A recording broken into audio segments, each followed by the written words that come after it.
வணக்கம் நண்பர்களே. இந்த வீடியோவில் MTS 2019 ஓட क्वेश्चन பேப்பர் தான் நம்ம பார்க்க போகிறோம்.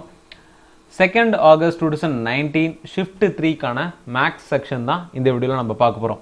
ஸோ ஃபர்ஸ்ட் பார்ட் ஆல்ரெடி நம்ம போஸ்ட் பண்ணிட்டோம். இது செகண்ட் பார்ட். ஃபர்ஸ்ட் பார்ட்டோட லிங்க் டாப் ரைட் கார்னரில் கொடுக்குறேன், செக் பண்ணி பாருங்கள். அண்ட் டிஸ்கிரிப்ஷன்லையும் பிளேலிஸ்ட் லிங்க் இருக்குது, SSC MTS 2019 அப்படின்னு. அதுலேயும் நம்ம MTSஐ பொறுத்த வரைக்கும் reasoning general awareness, English and maths 3 செக்ஷனுமே ஷிஃப்ட் பேசிஸில் போஸ்ட் பண்ணிட்டு இருக்கோம், செக் பண்ணி பார்க்கலாம். ஸோ வீடியோ ஃபுல்லாக பாருங்கள். யூஸ்ஃபுல்லாக இருந்துச்சுன்னா உங்கள் ஃப்ரெண்ட்ஸுக்கு ஷேர் பண்ணுங்கள். மறக்காமல் நம்ம சேனலுக்கு சப்ஸ்கிரைப் பண்ணுங்கள். First question, a mixture has milk and water in the ratio of 8:3. If 3 liters of water is added to it, then new ratio of milk and water becomes 2:1. What are the quantities of milk and water respectively in the mixture initially? 16 liters and 6 liters, 40 liters and 15 liters, 24 and 9, 32 and 4. So எனக்கு ஆப்ஷனை பொறுத்த வரைக்கும் எனக்கு என்ன கொடுத்துருக்காங்க, மில்கோட வேல்யூவும் வாட்டரோட வேல்யூவும் கொடுத்துருக்காங்க. அதுவும் இனிஷியல் வேல்யூ. ஓகேங்களா?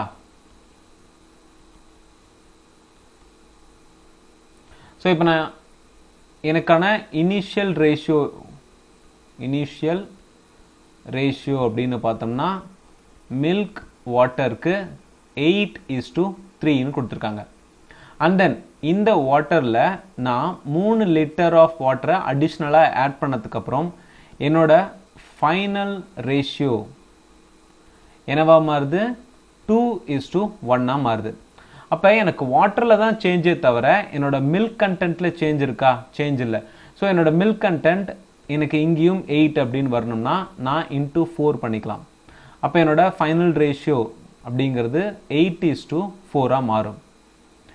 ஸோ மில்கோட கண்டென்ட் அப்படிங்கிறது எனக்கு 8 இருக்குது. அண்ட் வாட்டரோட கண்டென்ட் எனக்கு 1 வேல்யூ இன்க்ரீஸ் ஆகிருக்கு. ஸோ 4 - 3 அப்படிங்கிறது 1. இந்த 1 அப்படிங்கிறது எனக்கான 3 லிட்டர் நான் ஆட் பண்ணுறேன் இல்லைங்களா, 3 லிட்டர். ஸோ இப்போ டோட்டல் ரேஷியோ தேவையில்ல.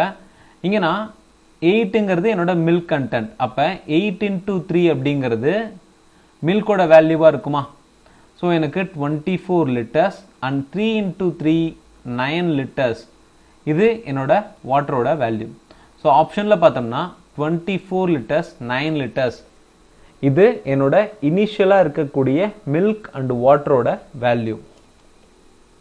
ஸோ ஒருவேளை எனக்கு ஃபைனல் வேல்யூ கேட்டிருக்காங்க. ஸோ ஃபைனலாக அந்த மிக்சரில் எவ்வளோ கண்டென்ட் இருந்திருக்கு அப்படின்னு பார்த்தோம்னா இங்கே நான் into 3 பண்ணலாம். ஸோ into 3 பண்ணும்போது வேல்யூ என்னவா மாறும், 24 liters of milk and 12 liters of water. So டோட்டலாக 36 லிட்டர் அப்படிங்கிறது என்னோட final quantity. Next, the side of the cube is 15 centimeter. What is the base area of the cuboid whose volume is 175 centimeter cube less than that of the cube and whose height is 32 centimeter? So இங்கே எனக்கு கியூபையும் கியூபாய்டும் compare பண்ணுறாங்க. So first கண்டிஷனை பொறுத்த வரைக்கும் எனக்கு side of the cube அப்படின்னு சொல்லி side of the cube 15 centimeter அப்படின்னு சொல்லி கொடுத்துட்டாங்க.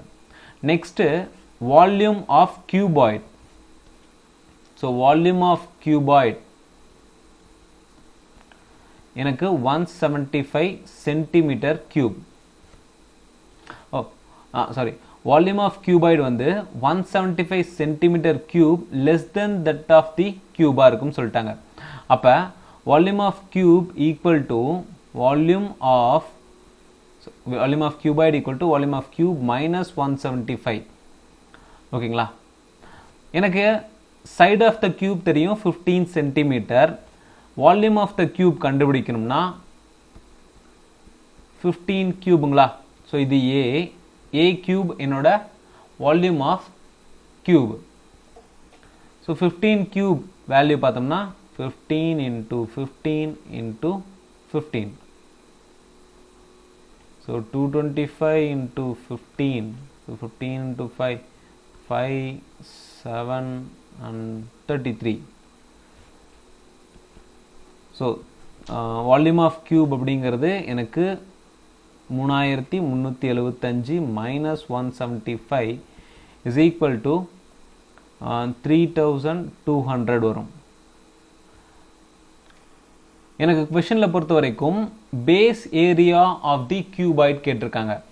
So base area of the cuboid அப்படின்னு பார்த்தோம்னா volume is equal to area of base into height. So எனக்கான volume வேல்யூனா 3200 and height ஓட வேல்யூம் கொடுத்திருக்காங்க 32 centimeter. So volume 3200 is equal to area of base into 32 centimeter.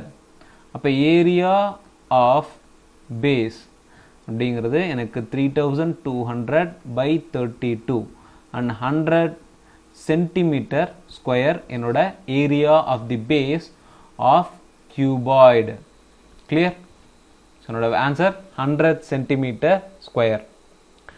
Next, what is the median of 6, 9, 13, 8, 3, 2, 5, 7 and 11? So median ஒரு குறிப்பிட்ட data set கொடுத்துட்டாங்க. இந்த செட்டை நான் ஃபர்ஸ்ட் இனிஷியலா அசெண்டிங் ஆர்டர்ல எழுதிக்கணும். அசெண்டிங் ஆர்டர்ல எழுதணும்னா எனக்கு லோயஸ்ட் நம்பர் பார்த்தோம்னா 2 and then 3 5 7 6 இருக்குங்களா 6 and 7 6 7 கேன்சல் ஆயிடுச்சு and then 8 and 9 and 11 and 13. So இதில் மீடியன் வேல்யூ அப்படிங்கிறது மிடில் இருக்கக்கூடிய வேல்யூ. இதில் டோட்டல் நம்பர் ஆஃப் செட் அப்படின்னு பார்த்தோம்னா 1 2 3 4 5 6 7 8 9 இருக்கு. அப்போ இந்த பக்கம் ஒரு 4 இந்த பக்கம் ஒரு 4 வச்சுட்டு நடுவில் பார்த்தோம்னா 7 இருக்கு.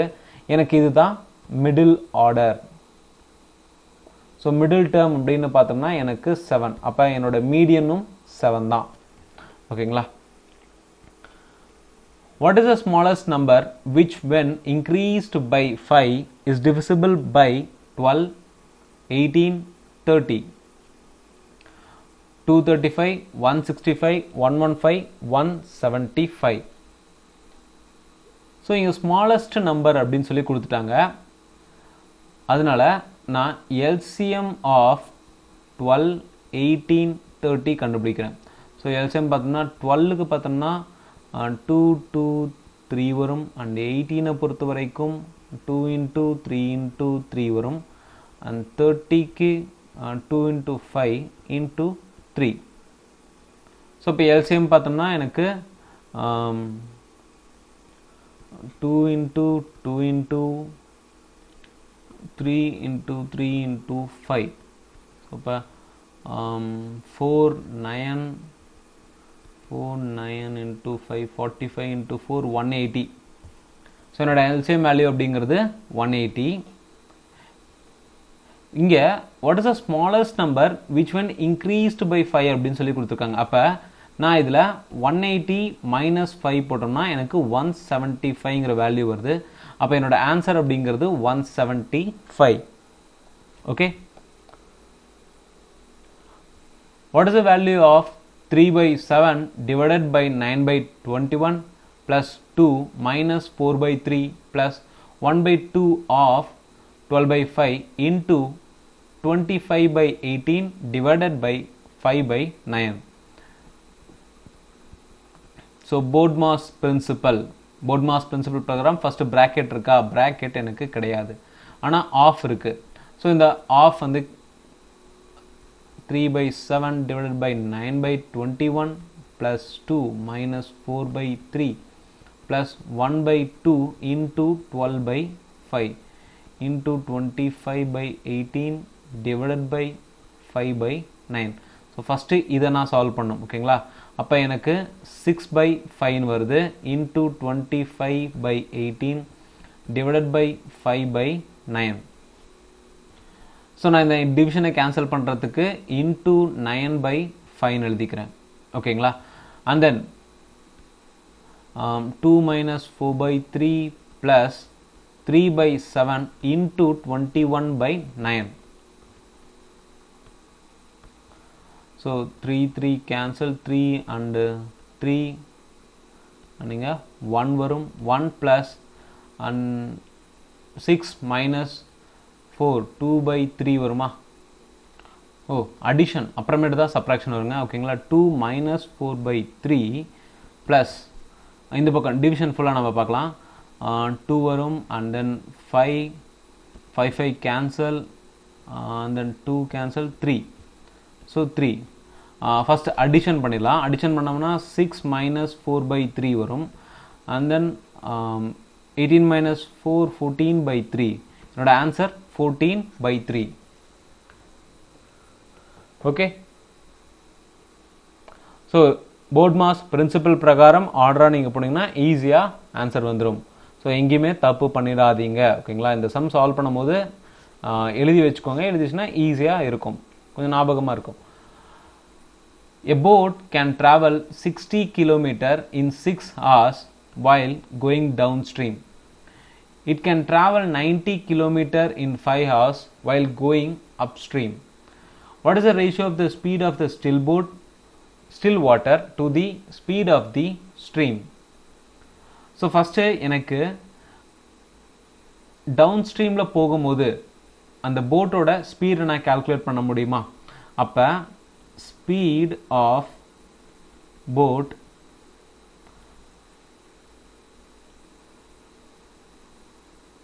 downstreamல போகும்போது 60/3, அப்போ 20 கிலோமீட்டர் பர் ஹார்ல என்னோட போட் வந்து டிராவல் பண்ணுது. அண்ட் தென் செகண்ட் கண்டிஷனில் பார்த்தோம்னா அப்ஸ்ட்ரீமில் டிராவல் பண்ணுது. ஸோ அப்ஸ்ட்ரீமை பொறுத்த வரைக்கும் 90/5 என்னோட ஸ்பீட் அப்படிங்கிறது 18 கிலோமீட்டர் பர் ஹார். இப்போ நான் என்ன கண்டுபிடிக்க சொல்லியிருக்காங்க? ஸ்பீட் ஆஃப் த போட்டும் கண்டுபிடிக்கணும், ஸ்பீட் ஆஃப் த ஸ்ட்ரீம் கண்டுபிடிக்கணும்.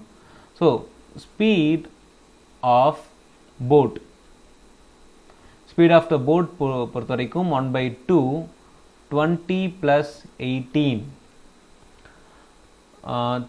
38/2 அப்படிங்கிறது 19 கிலோமீட்டர் பர் ஹார். அண்ட் செகண்டாக நான் ஸ்பீட் ஆஃப் ஸ்ட்ரீம் கால்குலேட் பண்ணும். ஸோ அப்போ 1/2 20 minus 18 அண்ட் 2/2 வரும். அப்போ 1 கிலோமீட்டர் பர் ஹார். அப்போ என்னோட ரேஷியோ அப்படிங்கிறது 19:1. ஏன்னா speed of the boat in still water 19 and speed of the stream அப்படிங்கிறது என்னோட value 1 kilometer per hour.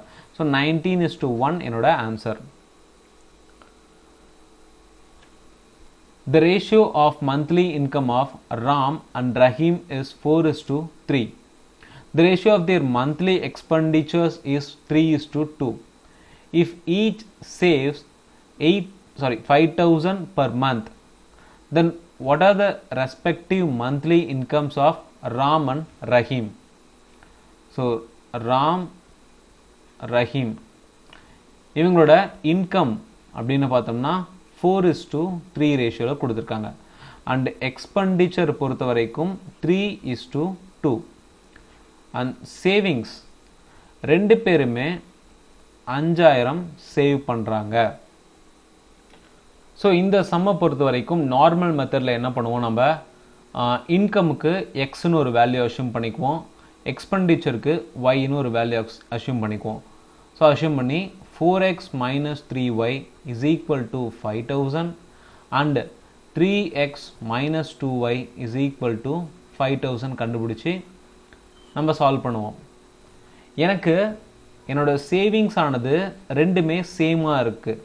So savings சேமாக இருக்கும்போது என்னோட ஷார்ட் ட்ரிக், ஸோ ஈஸியான மெத்தட் பார்த்தோம்னா, ஸோ ஃபஸ்ட்டு 3 into 3 into பண்ணுங்கள் 9 அண்ட் 4 into 2 பண்ணோம்னா 8 and then 3 into 5,000 பண்ணோம்னா 15,000.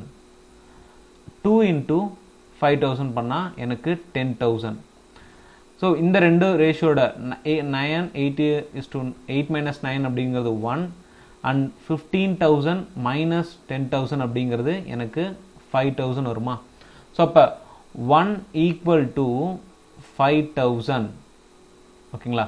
இந்த ரேஷியோவில் ஒரு பாயிண்ட் அப்படிங்கிறது எனக்கு 5,000 வருது. அப்போ என்னோட இன்கம்னு பார்த்தோம்னா ஃபஸ்ட்டு ராமோட இன்கம்மை பொறுத்த வரைக்கும் 4 into 5,000 அப்படிங்கிறது 20,000 and Rahim 3 into 5,000 is equal to 15,000. So Ram and ரஹீமோட மந்த்லி இன்கம் அப்படிங்கிறது 20,000 அண்ட் 15,000 என்னோட ஆன்சர். இந்த மாதிரி கண்டிஷன் எனக்கு சேவிங்ஸ் ரெண்டு பேரோட சேவிங்ஸும் சேமாக இருக்கும் போது மட்டும்தான் நான் இந்த மாதிரி பண்ண முடியும். ஓகேங்களா? ஸோ சேவிங்ஸ் டிஃபராக வரும்போது நீங்கள் இந்த நார்மல் மெத்தட்லேயே போகலாம். ஏன்னா சேவிங்ஸ் டிஃபராக வந்துச்சுன்னா இந்த மெத்தட் வந்து சில நேரம் ஆன்சர் தப்பாக வரும். ஓகேங்களா? An article is sold for rupees 810 at a loss of 10%. What should be the selling price if the loss is 20%? So ஒரு ஆர்டிக்கலை 810 ரூபாய்க்கு சேல் பண்ணியிருக்கான். அந்த 810 ரூபா அப்படிங்கிறது அவனோட செல்லிங் ப்ரைஸை விட 10% லாஸ். அப்போ என்னோட செல்லிங் ப்ரைஸ் கண்டுபிடிக்கணும்னா காஸ்ட் ப்ரைஸை விட ஓகேங்களா, காஸ்ட் ப்ரைஸை விட 10% லாஸ். அப்போ காஸ்ட் ப்ரைஸ் கண்டுபிடிக்க 100/90 போட்டோம்னா 9. ஸோ 900 இது வந்து என்னோட cost price. Second, what should be the selling price if the loss is 20%? So loss வந்து இப்போ 20% இருக்குது அப்படின்னு சொல்லிட்டாங்க. எனக்கு காஸ்ட் ப்ரைஸ் அப்படிங்கிறது 900, இதில் 20% நான் கம்மி பண்ணணும் அப்படின்னு சொல்லிட்டாங்க. ஸோ என்னோட லாஸ். ஸோ அப்போ 10% அப்படிங்கிறது 90, 20% அப்படிங்கிறது 180. ஸோ 180 மைனஸ் பண்ணனா 900 மைனஸ் 180 பண்ணனா 720. இது என்னோட நியூ செல்லிங் ப்ரைஸ் 720. அடுத்து, the height of the right circular cone is 5 cm and its base radius is 12 cm. What is the curved surface area of the cone? ஒரு right circular கோனை compare பண்ணுறாங்க. So right circular cone அப்படின்னு எடுத்துட்டோம்னா right circular கோனோட volume, so வால்யூம்னு பார்த்தோம்னா 1/3 πr²h. And then right circular கோனோட curve surface area அப்படிங்கிறது எனக்கு πrl. டோட்டல் சர்ஃபேஸ் ஏரியா வந்து πrl + r. கிளியர்? ஸோ இங்கே எனக்கு என்ன ஃபார்முலா தேவை? Curve surface area of the cone கேட்டிருக்காங்க. எனக்கு ஹைட் வேல்யூ அப்படிங்கிறது 5 சென்டிமீட்டர்னு கொடுத்தாச்சு. அண்ட் ரேடியஸோட வேல்யூ 12 சென்டிமீட்டர் அப்படின்னு சொல்லி கொடுத்துட்டாங்க. ஸோ இப்போ ஒரு ரைட் சர்க்குலர் கோன், இந்த ரைட் சர்க்குலர் கோனில் என்னோட ரேடியஸ் வேல்யூ வந்து 12 centimeter and height value, so இது என்னோட ஹைட் வேல்யூ அப்படிங்கிறது பார்த்தோம்னா 5 சென்டிமீட்டர். ஸோ நான் இங்கே லென்த் வேல்யூ கண்டுபிடிக்கணும். ஸோ எல் வேல்யூ கண்டுபிடிக்கிறதுக்கு L equal to r² + h² square root. ஏன்னா கர்வ் சர்ஃபேஸ் ஏரியா தான் கேட்டிருக்காங்க. அப்போ πrl, எல்லோட வேல்யூ அப்படிங்கிறது r² + h². ஓ சாரி நான் இங்கே மாற்றி போட்டேன். ஓகேங்களா? இது என்னோட எல் வேல்யூ, இது என்னோட ஹெச் வேல்யூ. ஸோ ஹெச்சோட வேல்யூ தான் வந்து 5 சென்டிமீட்டர்னு கொடுத்துருக்காங்க. ஸோ இப்போ r² அப்படிங்கிறது 144 + 25 அண்ட் 169 வரும்.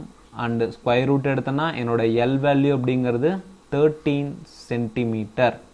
ஸோ இப்போ கர்வ் சர்ஃபேஸ் ஏரியா ஃபார்முலாவில் πrl சப்ஸ்டியூட் பண்ணலாம். 22/7 ஆரோட வேல்யூனா எனக்கு 12 சென்டிமீட்டர் அண்ட் எல்லோட வேல்யூ வந்து 13 சென்டிமீட்டர். ஆப்ஷனை பார்க்கும்போது எனக்கு பை வந்து சிம்பிளிஃபை பண்ணலங்க. ஓகேங்களா? அப்போ இந்த வேல்யூவை நான் பைனே வச்சுக்கிறேன். இன்டூ 12 × 13. ஸோ இப்போ யூனிட் டிஜிட் என்னவா வருது? 6 வருது. நான் இங்கே கம்பேர் பண்ணுறேன், எனக்கு யூனிட் டிஜிட் எது 6 வருது, ஃபர்ஸ்ட் ஆப்ஷன் மட்டும் தான் 6 வருது. அப்போ இதுதான் என்னோட ஆன்சர். நீங்கள் இன்ட்டு பண்ணவே தேவையில்லை, ஜஸ்ட்டு ஒரு யூனிட் டிஜிட்டை கண்டுபிடிங்க. யூனிட் டிஜிட் 6 வருது, அப்போ என்னோட ஆன்சர் இதுதான். கிளியர்? நெக்ஸ்ட்டு ஒரு data interpretation question. The bar graph given below represents the marks out of 100 obtained by 10 students in 10 subjects. So student 1ல இருந்து S10 வரைக்கும் 10 ஸ்டூடெண்ட்டோட சப்ஜெக்ட் மார்க்ஸ் வந்து மென்ஷன் பண்ணியிருக்காங்க. ஸோ ஃபஸ்ட்டு கொஷின் அப்படின்னு பார்த்தோம்னா, எனக்கு the average of marks obtained by S3 and S5 is what percent less than the marks obtained by S9. So first நான் என்ன கண்டுபிடிக்கணும், average of marks obtained by S3 and S5 கண்டுபிடிக்கணும். அப்போ S3யோட mark என்ன வருது எனக்கு, இப்போ பார்த்தீங்கன்னா 85லேருந்து 90, அப்போ 2 பாயிண்ட் அதிகமாக இருக்குது. So 87. And then S5, so S5 பார்த்தோம்னா 99. So 99 divided by 2. So 6 and 18 by 2 is equal to 93 அப்படிங்கிறது என்னோட S3 and S5 ஓட ஆவரேஜ் வேல்யூ. அண்ட் S9 எவ்வளோ ஸ்கோர் பண்ணியிருக்கான், S9 100 மார்க்ஸ் ஸ்கோர் பண்ணியிருக்கான். ஸோ S9க்கும் S3க்கும் பர்சன்டேஜ் டிஃப்ரென்ஸ் அப்படின்னு பார்த்தோம்னா 7% தான் டிஃப்ரென்ஸ். ஸோ என்னோட ஆன்சர் 7%. ஸோ S9லேருந்து இவங்களோட ஆவரேஜ் தான் கம்பேர் பண்ண சொல்லியிருக்காங்க. ஓகேங்களா? 100 minus 93 by 100 into 100. So 7 by 100 into 100 is equal to 7%. Next, what is the average of marks obtained by all the students? So S1லேருந்து S10 வரைக்கும் எல்லாரோட ஆவரேஜ் மார்க்ஸும் கேட்டிருக்காங்க. ஸோ ஃபஸ்ட்டு S1லேருந்து ஆரம்பிக்கலாம். S1 பார்த்தோம்னா எனக்கு 92, அண்ட் தென் S2 வந்து 88, S3யோட வேல்யூ 87, S4ஓட value 94, and then 99, 97, 86, 85, 100 and 91. So இது எல்லாரோடதும் ப்ளஸ் பண்ணலாம். ப்ளஸ் பண்ணோம்னா 9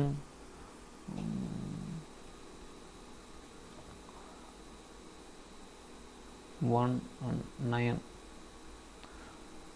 so 919 by total number of students வந்து 10. அப்போ 91.9 என்னோட average value 91.9. Last some. The marks obtained by S5 is how much percentage more than the average marks of all the students correct to 2 decimal. S5 ஓட marks அப்படின்னு பார்த்தோம்னா எனக்கு 99ங்களா. And then average marks of all the students நம்ம ப்ரீவியஸாக கண்டுபிடிச்சிருக்கோம் 91.9. Average of all the students 91.9. So இவங்க ரெண்டு பேர் தான் கம்பேர் பண்ண சொல்லியிருக்காங்க கரெக்ட் டு 2 decimal அப்படின்னு சொல்லிட்டு. ஸோ இப்போ 99 minus 91.9 by 99 into 100. 99 minus 91.9 அப்படிங்கிறது எனக்கு 1.7 by 90. இங்கே how much percentage more than the average marks. அப்போ நான் இங்கே டினாமினேட்டரில் வந்து எனக்கு 91.9 தான் வரணும். 91.9 into 100 is equal to. So இப்போ நம்ம 91.9ஐயும் இந்த 7.1 அப்படிங்கிற வேல்யூ பார்க்கலாம். 91.9ஓட 10% வேல்யூ அப்படின்னு பார்த்தோம்னா 9.19ங்களா. ஸோ இங்கே ஆப்ஷனில் பார்க்கலாம், எனக்கு 12, 22, 7, 17. ஓகேங்களா. எனக்கு 10% வந்து 9 பாயிண்டில் வருது. அப்போ 10%க்கும் கீழே தானே இந்த 7.1 அப்படிங்கிறது வரும். என்னோட ஆன்சரில் எல்லாமே வந்து 10க்கு மேலே தான் இருக்குது. அதாவது option A cut, B cut and டியும் கட்டு. ஆப்ஷன் சி மட்டும்தான் பேலன்ஸ் நிற்குது. அப்போ என்னோட ஆன்சர் சி தான். ஓகேங்களா? நீங்கள் சால்வ் பண்ணிட்டு இருக்க தேவையில்லை. இந்த 91.9ஓட 10% கண்டுபிடிங்க. எனக்கு 9.19 வருது. அதை 7.1ஓட கம்பேர் பண்ணும்போது கண்டிப்பாக 10% கீழே தான் இருக்க போகுது. ஆப்ஷனில் கம்பேர் பண்ணி பார்க்கும்போது எனக்கு 10க்கு கீழே இருக்கக்கூடிய பர்சன்டேஜ் சியில் மட்டும்தான் இருக்குது. ஸோ என்னோட ஆன்சர் சி. ஓகேங்களா? இன்டூ பண்ணிவிட்டு டைம் வேஸ்ட் பண்ணாதீங்க. டிஐ பொறுத்த வரைக்கும் டைமை நம்ம வேஸ்ட் பண்ணுறதுக்கு தான் கொடுப்பாங்க. ஸோ எம்டிஎஸை பொறுத்த வரைக்கும் உங்களுக்கு 90 மினிட்ஸ் இருக்கும். சிஜிஎல் சிஹெச்எஸ்ல பொறுத்த வரைக்கும் உங்களுக்கு 60 மினிட்ஸ் தான் டைம். இதில் டைம் பீரியட் அதிகமாகவே இருந்தாலும் பட் மேக்ஸை பொறுத்த வரைக்கும் இந்த ஆப்ஷனை கம்பேர் பண்ணிங்கன்னா உங்களுக்கு ஈஸியாகவே ஆன்சர் கிடைக்கும். லாஸ்ட் ஸ்டெப், அதாவது ஃபைனலாக நமக்கு மல்டிப்ளிகேஷனோ டிவிஷனோ அதிகமாக வரும்போது நீங்கள் யூனிட் டிஜிட்டை கம்பேர் பண்ணியும் இல்லை பர்சன்டேஜ் வைஸ் நீங்கள் கம்பேர் பண்ணியும் ஈஸியாக ஆன்சர் பண்ண முடியும். ஸோ வீடியோ யூஸ்ஃபுல்லாக இருக்கும். நம்பரும் யூஸ்ஃபுல்லாக இருந்துச்சுன்னா உங்கள் ஃப்ரெண்ட்ஸ்லாம் ஷேர் பண்ணுங்கள். மறக்காமல் நம்ம சேனலுக்கு சப்ஸ்கிரைப் பண்ணுங்கள். எந்த ஒரு கருத்துக்கள் இருந்தாலும் கீழே மறக்காமல் கமெண்ட் செக்ஷனில் சொல்லுங்கள். தேங்க்யூ.